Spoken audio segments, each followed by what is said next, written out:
شهر رمضان الذي أنزل فيه القرآن هدى للناس وبينات من الهدى والفرقان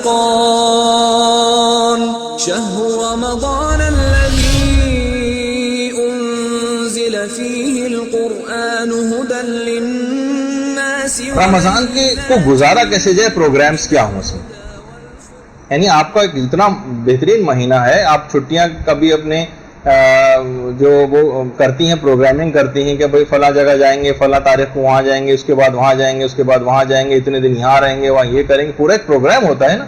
تو یہ بھی آپ کے پاس ایک روحانیت کو اپنی قوی کرنے کا ایک پروگرام ہے اس مہینے میں. اس کو کیسے گزاریں؟ اس میں چند چیزوں کا آپ کو ایسی پروگرامنگ کرنی پڑے گی. پہلی تو چیز یہ کہ مستحب کاموں کی تلاش کریں. سوچیں کہ آپ نیکیاں ہم کون کون سی کریں، ایک لسٹ بنا کے رکھیں، کاپی ایک مینٹین کریں کہ اچھا مجھے یہ کرنا ہے، اتنی تلاوت کرنی ہے، اتنی فلاں چیز کرنی ہے، اتنے غریبوں کی امداد کرنی ہے، اتنے پیسے صدقے میں دینے ہیں، فلاں چیز کرنی ہے، یہ کتاب ہے میں فلاں کو گفٹ میں دوں گی، یہ اس طرح سے کروں گی. پورے آپ دیکھیں گے کاپیاں بھرتی چلی جائیں گی اور آپ دیکھیں گے ارے بہت مزہ آپ کو آئے گا کہ واقعی نیکیوں کی اس طرح سے، جس طرح تھنگس ٹو ڈو اور وہ سب کچھ جو آپ پورے چارٹ بناتی ہیں کہ آج کے دن مجھے کیا کرنا ہے کیا کرنا ہے، اس طرح کی پروگرامنگ آپ اپنی کریں. فلاں دعا پڑھنی ہے، اس کے بعد یہ کرنا ہے، پھر گھر کے یہ فلاں کام نمٹانے ہیں، والدہ کا ہاتھ بٹانا ہے، اور اس کو یہ سب فائدے ثواب اور فائدے آپ کو لیتی چلی جائیں. یعنی مستحب کاموں کی تلاش، اتنا وقت نہیں ورنہ میں اس کی بھی پوری ایک فہرست آپ کے سامنے بیان کرتا، لیکن یہ کہ آپ خود تلاش کریں گے کون سے کام ایسے ہیں. ایسا نہ ہو کہ وہ 2 3 4 کے بعد آپ کی انگلیاں جو ہیں اس جگہ پہ رک جائیں گے، وہ 3 4 ہو گئے بس کافی ہے، اس میں اس سے زیادہ کہاں تلاش کریں. جیسے ہمارے استاد محترم بھی اپنے اس میں کہتے ہیں نا کہ جب ہم میدان عرفات میں کہتے ہیں ان سے، یا مثلا 15 شعبان کی رات کو یا شب قدر میں کہتے ہیں کہ انسان اپنے گناہوں کو شمار کرے، تو کہہ رہے ہیں اکثر افراد کی انگلی ایک پر ہی اٹک کے رہ جاتی، سمجھ میں نہیں آتا کون سے گناہ کی بات ہو رہی، یعنی کوئی اپنا گناہ بھی کوئی یاد نہیں آ رہا ہوتا. میدان عرفات میں کہا جاتا ہے کہ پروردگار کی 10 نعمتوں کو شمار کرے، تو لوگ انگلی پکڑ کے بیٹھے ہوتے، سمجھ میں نہیں آتا کہ کون سی نعمت کو شمار کرے. تو ایسا دماغ بعض اوقات معاف ہو جاتا ہے. تو مستحب کاموں کی تلاش، آپ باقاعدہ ایک لسٹ بنائیں. ابھی آپ کے پاس 1 روز اور ہے، بس یہ ہو گیا کہ حالات کی وجہ سے یہ 1 ہفتہ ڈیلے ہو گئی کلاس، ورنہ پچھلی دفعہ ہی بات بیان ہو جاتی تو آپ کے پاس اور وقت آ جاتا. بہرحال مستحب کاموں کی تلاش کریں. پھر دوسری ہے کہ دروس کے اگر کوئی پروگرام کسی جگہ پہ ہو رہے ہوں تو اس میں آپ شریک ہوں، اور اگر کسی جگہ نہیں ہو رہے تو اپنے علاقے میں اپنے گھر میں بھی آپ بہت سی چیزیں شروع کر سکتی ہیں. اپنے گھر میں ایک ہفتے ایک کے گھر میں ہو جائے، دوسرے ہفتے دوسرے گھر میں ہو جائے. اسی طریقے سے ہی جو ہے دین کا کام آگے بڑھتا ہے.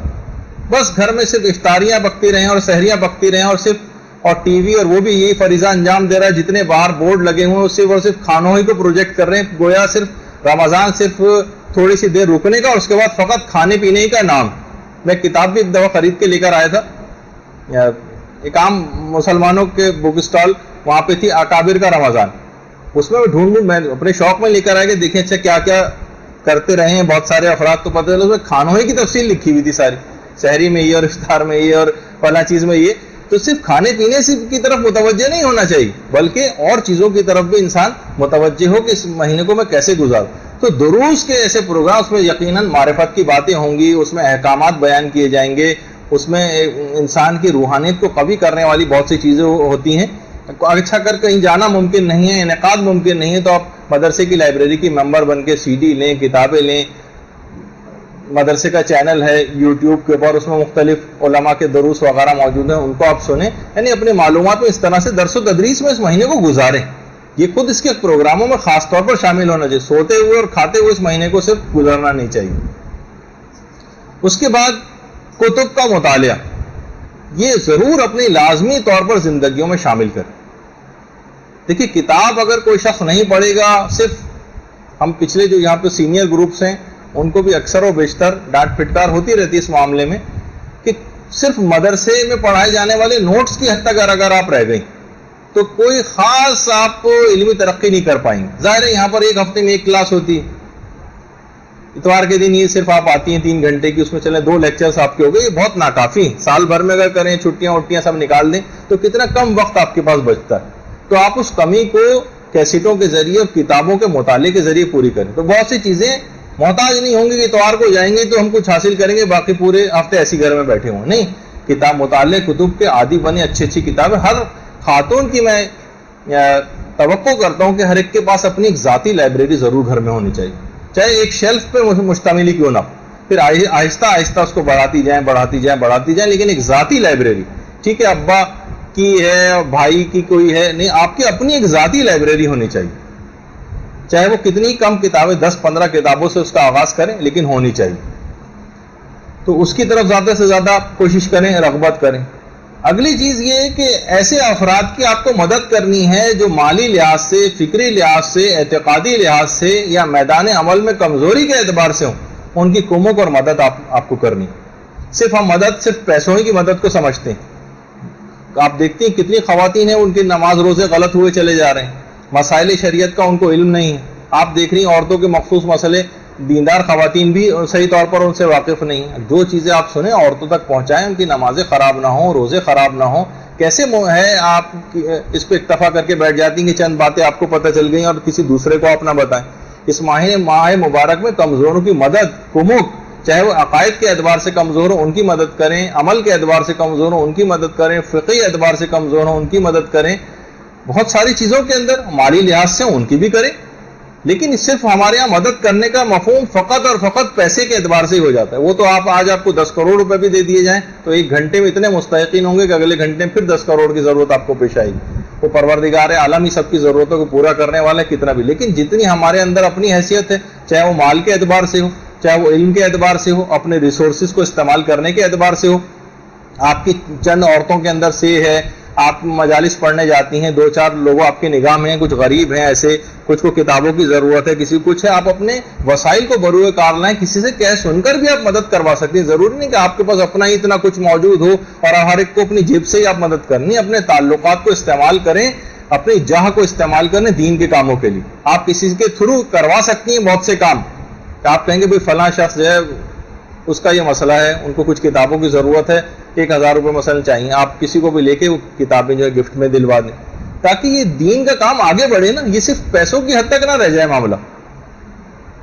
مثلا بہت سے لوگ ہوتے ہیں, جیسے اکثر مولانا رضا داؤدانی صاحب تھے, ان کے پاس بہت سے افراد خواتین ہیں, پردہ مکمل نہیں ہے ان کا, اور جناب مرد حضرات ہیں داڑھی نہیں ہے, اور سید ان کے پاس, وہ خود فرماتے ہیں کہ لوگ آتے ہیں ہمارے پاس تو ہم ان سے کہتے ہیں بھائی صاف صاف بات ہے کہ آپ نے اپنا حق خود ختم کر لیا. جو کھلم کھلا گناہ کرے اسے سہم سعادت نہیں دیا جا سکتا.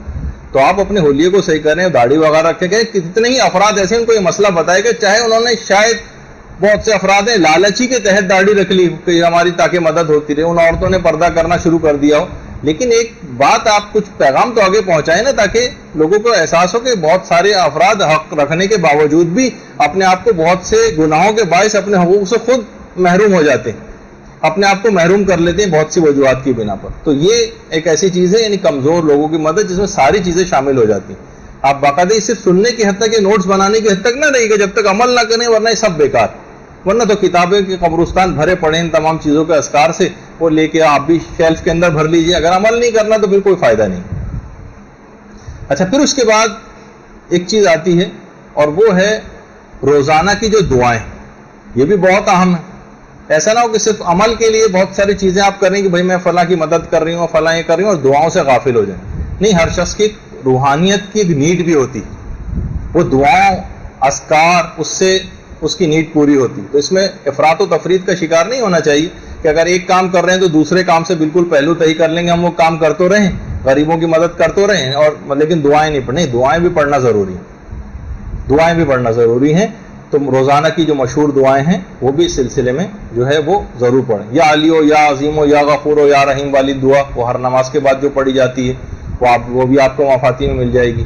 ماہ مبارک رمضان کی روزانہ کی جو دعا, اللہم ادخل علی اہل القبور السرور, رمضان میں پڑھنے کی کچھ خاص دعاؤں میں سے یہ بھی آپ ضرور اس میں پڑھیں. مفاتی کھولیں, اس کے اندر یہ سب دعائیں آپ کو لکھی ہوئی نظر آ جائیں گی. اللہم ارزقنی حج بیتک الحرام فی عامی ھذا و فی کل عام, یہ والی جو دعا ہے یہ بھی آپ کو مفاتی اور دیگر کتابوں میں مل جائے گی. تو کچھ ایسی چیزیں ہیں کہ آپ لازمی ان دعاؤں کو روزانہ پڑھنے کی جو ہے عادت ڈالیں. تلاوت قرآن ہے, یہ آپ اس کا انشاءاللہ جب شب قدر کی گفتگو آئے گی اس میں ہم اس کے بہت سارے اسرار و رموز جو علماء نے بتائے ہیں وہ آپ کی خدمت میں بیان کریں گے. کہ تلاوت قرآن جو اس مہینے کی بہار ہے اس میں اس سے بالکل بھی غافل نہ ہو. اور اس کے اندر بھی اس بات کی تفصیل آئے گی کہ بہت سو میں تو متعلق یہ بات کہی جاتی ہے کہ لوگ کہتے بھی ہیں اور بات صحیح بھی ہے کہ قرآن کو سمجھ کے پڑھنا چاہیے. وہ کہتے ہیں اگر ہم سمجھ کے پڑھیں گے تو چند آیات سے زیادہ ہم روزانہ نہیں پڑھ سکیں گے. تو کیا بہتر ہے؟ تلاوت تیزی سے کرتے ہوئے چلے جائیں وہ بہتر ہے، یا مثلا چند آیتوں کو تدبر سے یا تفکر کے ساتھ پڑھ لیں؟ تو اکثر علماء کا یہ کہنا ہے کہ ماہ رمضان میں قرآن کو ختم کرنے کا اور تلاوت کو کرتے ہوئے جانے کا اس کی ایک الگ سے بھی تاکید آئی. وہ تو ٹھیک ہے، تفکر کریں، تدبر کریں، اس کو تو کبھی بھی کوئی نہ کوئی منع کر سکتا ہے، نہ اس سلسلے میں کوئی دو رائے ہیں. لیکن رمضان کی خصوصیت یہ کہ اس میں صرف تلاوت بھی مطلوب ہے. اس کو جو فائدے آپ جس کام کے لیے بھی جس فکر سے بھی آپ تلاوت کر رہی ہیں، ٹھیک ہے، وہ اس کے لیے الگ موقع کوئی نکالیے، تفسیر آپ لے کر بیٹھے ہیں، اس میں تدبر کریں، تفکر کریں، درس قرآن سنیں.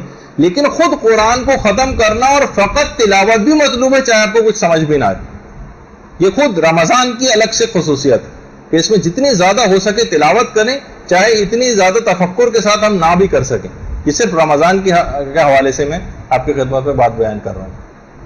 ایران میں ہم دیکھتے ہیں بہت سی چیزیں جو اچھی دیکھیں اس قوم میں جو نکال کے جب بھی پیش کرتے ہیں، یہاں پہ بھی ہمیں نظر آئے تو ہم آپ کی بھی تصویر اس میں لگا کے پیش کریں کہ ووٹ دینے کے لیے لائن لگی ہوئی ہے خواتین کی. تو یہ فالتو وقت یہاں پہ بھی کیوں ضائع کیا جائے؟ تلاوت قرآن، ہاتھ میں قرآن لے کے اس لائن میں لگ کے بھی تلاوت ہو سکتی. ہم دیکھتے ہیں کتنے افراد ہیں اور ممالک میں ایئرپورٹس پہ آپ دیکھیں جہاں پڑھنے لکھنے کا کچھ رجحان ہے، لوگ وہاں ایئرپورٹس پہ فارغ اوقات میں بجائے کہ یہاں ایک دوسرے کو بیٹھے دیکھتے رہیں. ہمارے ایئرپورٹ پہ جائیے، ہر آدمی دوسرے کو بیٹھ کے دیکھ رہا ہوتا ہے. صرف وہاں پہ آپ جائیں، ہر آدمی کے ہاتھ میں تقریباً کتاب ہوتی ہے. یعنی جو غیر مسلم معاشرے ہیں ان کی بات کر رہا ہوں، وہ ایک دوسرے کو بیٹھے صرف تجسس کی نگاہ سے دیکھ نہیں رہے ہوتے یا نظر بازی کرنے میں مشغول نہیں ہوتے. وہ ٹھیک ہے اور گناہوں کے اندر مشغول ہیں، وہ اپنی جگہ پر ہے، لیکن وقت کو ضائع کرنے کے اعتبار سے ویٹنگ لاؤنج ہے، ڈاکٹر کے پاس گئے ہیں، انتظار کر رہے ہیں، کوئی اپنی کتاب ساتھ لے جائیں، وہاں پڑھنا شروع کر دیں. بس میں بیٹھ کے ادھر سے ادھر آ رہے ہیں، اسکول کالج یونیورسٹی کے پوائنٹ میں آپ بیٹھ کر آ رہی ہیں، گھنٹہ بھر اس کے اندر لگ جاتا ہے. اس کو کیوں وقت ضائع کر رہے ہیں؟ اس میں تلاوت قرآن کریں، کوئی اپنی اور کتاب اٹھا لیں. اس کو وقت کو، یہ خود ٹائم مینجمنٹ کا ایک حصہ ہے. تو بہرحال یہ سب چیزیں ایسی ہیں کہ دعاؤں کے اندر بھی اپنے آپ کو جو ہے سلسلے میں لگانا ہے. خدا سے راز و نیاز بھی اس مہینے میں جو ہے وہ کرنے ہیں، اس کی راتوں میں اور دنوں میں. تو یہ تمام چیزیں ایسی ہیں کہ دعائیں اور یہ سب کچھ مفاتیح الجنان اٹھائیں، اس کے اندر مشغول ہوں. واقعی یہ مہینہ مکمل ثواب اور فائدوں کو اٹھانے کا مہینہ ہے. تو یہ ہے. اور اس مہینے میں خاص طور پر صدقہ دینے کی بھی بڑی تاکید ہے. اس میں مختلف اوقات میں صدقہ، بہت سی خواتین کے متعلق میرے علم میں بات آتی ہے کہ انہوں نے گھر میں بس ہر وقت، ہر تھوڑی دیر بعد، گھنٹے بھر بعد انہوں نے بہت ساری ریزگاری بھی جمع کر کے رکھی ہوئی ہے. ہر تھوڑی دیر جب بھی گزر رہی ہیں وہاں سے نکالا انہوں نے، اسے ریزگاری اٹھائی اور صدقے کے باکس میں ڈال دی، جو پہلے سے اجازت یافتہ ہے.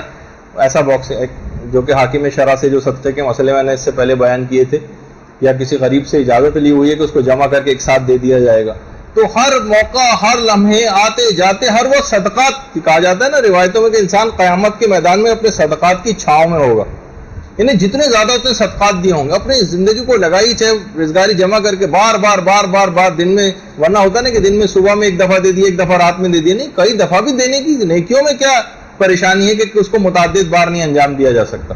جتنی دفعہ ہو سکے آپ کوشش کریں کہ صدقات وغیرہ بھی اس انداز سے آپ دیتی رہیں. 70 بلائیں ہر دفعہ دور ہو جاتی ہیں، تو بار بار دینے سے جتنی دفعہ دیتی جائیں گی اتنی 70 بلائیں دور ہوتی چلی جائیں گی. اور پیغمبر اسلام کی جو احادیث میں سے بھی ہے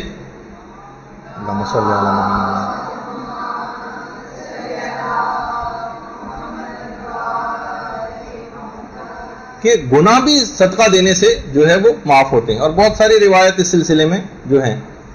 اور ہمارے 8ویں امام موسیٰ قاسم علیہ السلام کے متعلق فرماتے ہیں، اللہم صلی علی محمد وعلی محمد،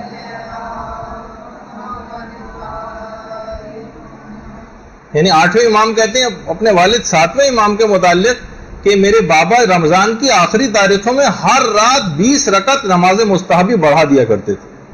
ہر رات 20 رکعت، آخری راتوں میں ہر رات میں 20 رکعتیں مستحبی بڑھا دیتے تھے. ہم جیسے جیسے دن قریب آتے جاتے ہیں ویسے ویسے نمازوں کو کم کرتے چلے جاتے ہیں، لیکن وہ بڑھا دیا کرتے تھے. اچھا، اب اس میں آپ کو زبان کے اوپر بہت زیادہ کنٹرول رکھنا ہے. اس کا خیال کرنا ہے، آنکھوں کے اوپر بہت زیادہ کنٹرول جو رکھنا ہے، حرام چیز کوئی نہ ہو، رشوت خوری اور مختلف چیزیں یا مال حرام اس طرح سے کمانا، اس پہ اپنے آپ کو کنٹرول رکھنا ہے۔ اور ایک چیز اور دیکھیے، بہت ساری طبیعتیں ایسی ہیں کہ ان کی طبیعتیں عام دنوں میں روزہ رکھنے پر تیار نہیں ہوتی۔ ٹھیک ہے، ہمیں پتہ ہے، ہمیں بہت زیادہ ثواب معلوم ہے، لیکن کیا کریں، دل نہیں چاہتا روزہ رکھنے کو۔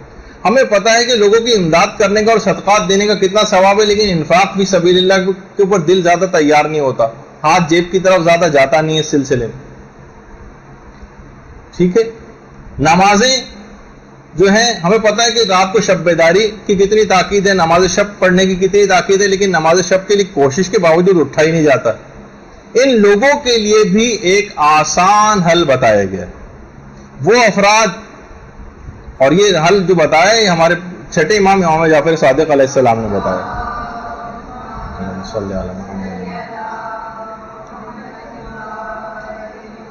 کہ جن کی طبیعتیں انفاق فی سبیل اللہ پر، انہیں صدقات دینے اور مال خرچ کرنے پر راغب نہیں ہوتی، جو راتوں کو اٹھ کر شب بیداری کے اوپر جن کی طبیعتیں تیار نہیں ہوتی، جن سے مستحبی روزہ نہیں رکھا جاتا، امام فرماتے ہیں ٹھیک ہے اگر یہ نہیں کر پاتے تو یہ چاہیں یہ چیزیں نہ کریں کیونکہ طبیعت ان کی مائل نہیں ہے اس طرف، لیکن ان کو پھر تسبیحات اربع پڑھنے سے بخل نہیں کرنا چاہیے۔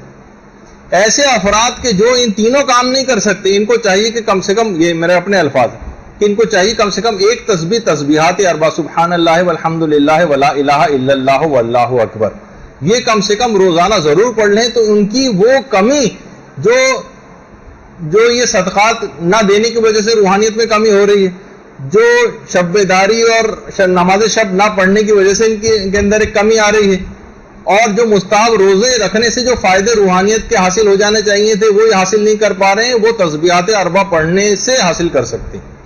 یعنی یہ نہ ہو کہ بس ایک دفعہ پڑھ لی، کم سے کم ایک تسبیح، تو 100 کی ایک تسبیح روزانہ اگر تسبیحات اربع کی پڑھ لی جائے تو ان تمام ثواب کو دلوا دے گی۔ آسان ترین حل ان افراد کے لیے۔